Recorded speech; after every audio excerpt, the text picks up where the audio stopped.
Tai rimta. Senokai tu turėjai tik vieną vyrą. Ištrynei žaidėjų sąrašą ir atsarginių.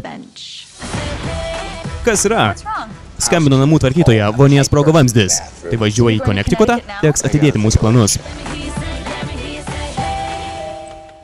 Ieškau Marko.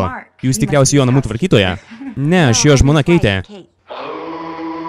Jūs iš striptizo šokėjų firmos? Pristato Thrill komandą. Kas nutiko? Jis turi žmoną. Abejoji, kad gali ją įveikti? Štai kaip jo susipažino. Turim tai? Gal galim pavakarieniauti kartu? Jei tave įleisiu, mes negersim kosmo kokteilių ir nepinsim vieną kitai kasų. Štai kaip jos tapo draugėmis. Aš nesu pasirengusi varžyti su tokiamis moterimis kaip tu. Mūsų išdavė tas pats vyras. Tikla ar degtinė? Sakai, turiu jį palikti. O ką sako tavo vidus? Jėzau, geriausias vakaras gyvenime! Jėzau, kaip keista, o štai ko jos nenumatė. Jis turi kitą, jis mausto mūsų abi, nes tai ne aš.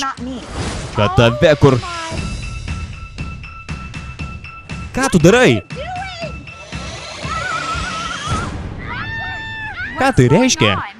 Labas, labas.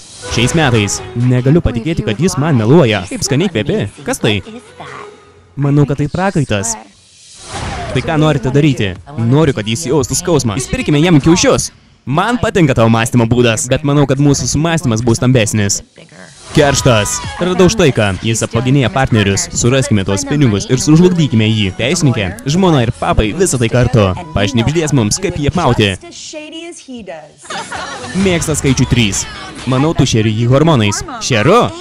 Kaip transseksualų prieš operaciją. Man to ir reikės liemenėlės. Manau, tau vyriška menopauzė. Menopauzė? Ar jis truputį... Baik juokus. Meilužė numeris 3. Jei bus daugiau meilužių, teks siųsti ją gydytis.